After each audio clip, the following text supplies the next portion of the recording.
Hello and what is going on today, guys? Tomcat here, and today we are in Forza Motorsport 7 and we're going to be taking a look at the 1968 Subaru 360.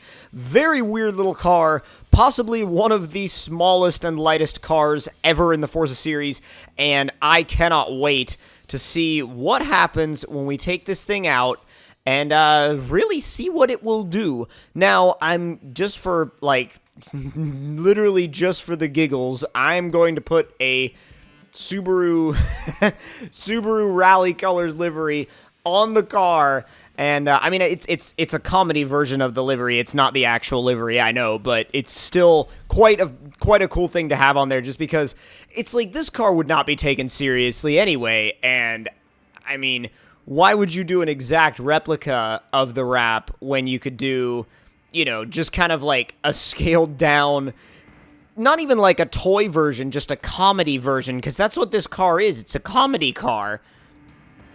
Now, we're going to make this thing absolutely nuts, or at least see how nuts it will let us make it.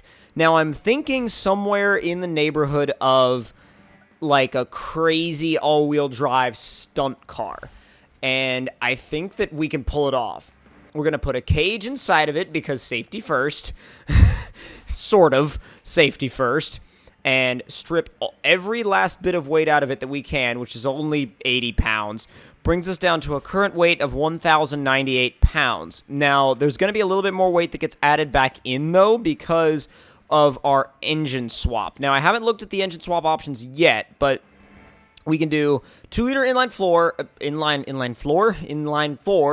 1.3-liter 2-rotor, or 2.5-liter flat four turbo, basically a STI engine. So we're going to go ahead and pop that in there, because that is going to be, and of course it needs to be all-wheel drive. It's like, I mean, it doesn't need to be, but why would you not make it all-wheel drive? It's like, man, this needs to be a little, like, a tiny Subaru STI that's just absolutely what this thing needs to be. Tiny little wing. I mean, it's perfect. We can make use of it. Rear bumper, I'm thinking delete. I'm thinking rear bumper delete because it's just kind of ugly back there. Let's do... Ooh! Oh, that's cool. Yeah, the mud flaps. Oh, there needs to be mud flaps on it. Oh, that's awesome. That is awesome. That doesn't change the... Oh! I see. Okay. And then that reduces some weight. So we may as well just do that. I mean, it doesn't reduce much weight, but it's nice to know that some of the weight is out of it. Full race tire setup. Not drag tires, because I still want to be able to go around corners. 175s, which are actually quite wide for this car. I mean, that's a pretty wide tire for what we're talking about here, at least for the car we're talking about here. We could put 215s in the back. Yo! Okay, so I'm just making sure that that we didn't have like a wider tire we could do in the front. But now for wheels, God, I don't even. Oh wow, these wheels must be heavy if the 1552s reduce weight. God, you know your car's heavy if 1552s reduce weight. That's insane. Like, you know it's just so heavy. So from there, yeah, we're going to leave these the stock size, because I don't want to, like, you know, I don't want to mess with anything other than, like, leaving those the stock size. Race drivetrain, everything. So just race drivetrain the whole 9 yards. Diff, gearbox, drive shaft, every last possible thing. So get all of that sorted out so we can actually kind of mess with the drivetrain tuning as well. Now to fully build this boxer engine to basically... yeah, levels that this car will not be able to handle, but it'll be hilarious to watch. Hilarious to watch it attempt to handle these power levels. So, race cams. We're already in R class. We only make like 440 horsepower. That's silly. That is silly. I mean, that's like basing it off of our power to weight ratio. I get it, but it's still silly. It's still super silly. All right. So, race turbo, that's almost 700 horsepower. Oh, 706 in a car that weighs 1,400 pounds? I mean, that's just That's so silly. It's just ridiculous. Now, we're gonna have to do some tuning because this thing will just go straight to the rev limiter in the max gear, like, no matter what. So, let's see. It says 131 miles an hour is the top speed. 161 miles an hour. Let me see if I bump that back up a little bit. If it will. No, 155. Okay. 2.7. That's 180. This will also help with grip. 0 to 60 failed. Top speed 0 miles an hour. What? What? We broke the game. Dude, we freaking broke the game. Like, how? What even is the, like, okay, 2.67 works. 2.65 works. 2.64. Let's go to 2.57. Failed. So 2.6 might, no. What's the sweet spot here? We have to find it. 2.62. 2.62 seems to be the sweet spot here. So from here, let's say we will, wait, springs. Okay, there we go, the ride height.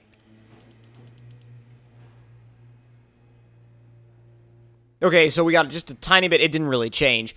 I was kind of concerned about that. 55% front and 105 rear. And then from here, I'm going to leave the diff as is for now because I want to see how this car will actually drive. I want to see if it's, like, even remotely usable. And for that, I am going to take it to, let's see. I kind of want to run the Le Mans, you know, the Le Mans circuit, the old Mulsanne circuit, and you know what? Yeah, we are. Because we have, like, we have the ability to test it around corners, but we also have that insanely long straight to test it on, and we can see how it does from a roll, we can see how it does from a dig, we can see how it does around corners. This circuit really does allow you to test pretty much every parameter of a car, and I think the only other track that really allows you to do that, like, and test every single parameter of a car is the Nordschleife. And the thing is, I think I would rather test it here than on the Nordschleife, because I think that the Nordschleife would be, I mean, the Nordschleife would be a great place to test it, but here we can really experiment with that top speed, because all the straights on the Nordschleife are either up or downhill. Oh my god. Dude, it's trying to jump out of its own little, like, little skin.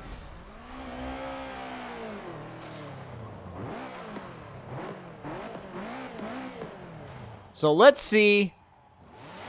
Oh, yes. Shoots all the flames. How much boost are we making?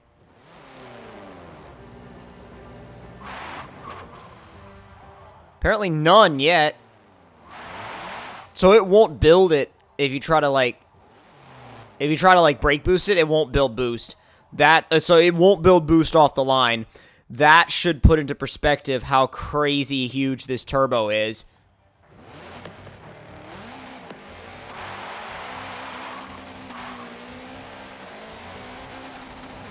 $37 pounds of boost. That is mental. Dude, it's trying to pull the front wheels off the ground. I bet you this thing would wheelie. Oh, dude, we've got to come back to this car and make a wheelie build out of it. Holy crap. Dude, the way this car sits down when you get on the throttle is unlike pretty much any other car that I've driven, because it's so light, but it's such a weird little car that, like, dude, look at this. You could make this work. Like, you could make this actually work, though, as, like, a race car. And, you know, as a grip-focused, you know, circuit car. Now, would it be the best? No, absolutely not. But would it be usable? And could it surprise some people? Yeah, hell yeah, it could. Need some suspension tuning, but... Alright, let's... Oh, my God. It just jumps to the side of the road. Holy crap. Let's see what it'll do on this back straight. God, it just jumps around so much. We're already in 6th.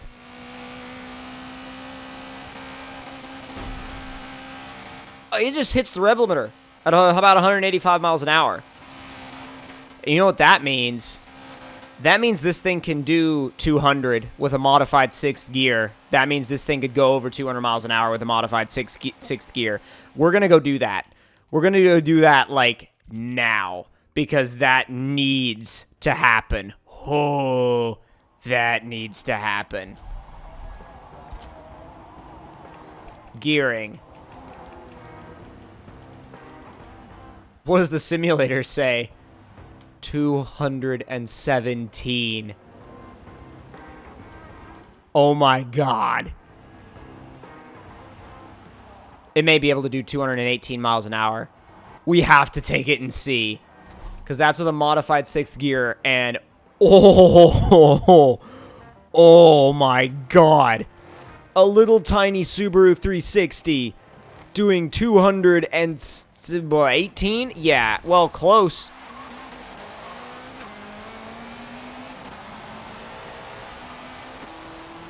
God, look at the RPM drop for 6th. It's like just stupid.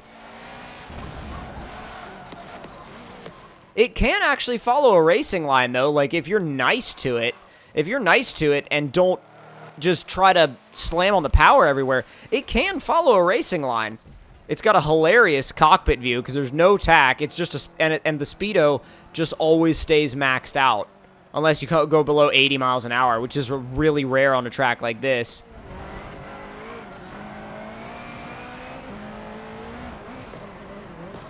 It's just so crazy to drive, too. All right, 120 miles an hour, 140 miles an hour onto the straight. We're in 6th gear already. We just have to stay in 6th gear until we... Whoa, the whole front... Did you guys see the whole front of the car lift? There's 200. This goes against, like, every law of aerodynamics. Come on. Ooh, come on, little Subaru. 15. 216. Come on, 217. There it is, it flashed. There it is, 217 miles an hour in a little Subaru 360. Oh my god, this is crazy. Where's 200? There's 218 miles an hour. Oh, come on. Oh, we saw it. We didn't maintain 218, but we saw it. Uh-oh, it won't turn. Yo, the front end came up. When we tried to turn, look. The front end came up. Oh god. All right. That's crazy. Like, look. I mean, it hasn't come up that much, but it's like it just unloads that much. It unloads so much that there's no pressure on the front tires to do anything with. There's none. Literally none. And there's no pressure, no grip, no nothing. It just kind of rears up and does a wheelie. How about the brakes? It brakes quite well, actually. Nah, the only way around that corner. It burns all 4 tires in 4th gear. God! What a little monster! Oh, it wouldn't turn. You literally, like, when you're going fast, you have to brake to set the front tires on the ground so you can turn. Like, that's the only way you can turn. It's ridiculous. You always have to be in it 1 gear higher than you think you do, which is weird, but it's like, it's actually how this car works. And in the current setup, you actually have to use the brakes, to, like, you have to turn it on the brakes. It's super weird. You have to turn it on the brakes, and that's the only way you can, whoa! You basically have to do the controller equivalent of left foot braking, which the controller equivalent of left foot braking is basically like alternating the gas and brake at the same time with different pressures. See, it didn't want to turn, but when I hit the brakes, it was like, oh, okay.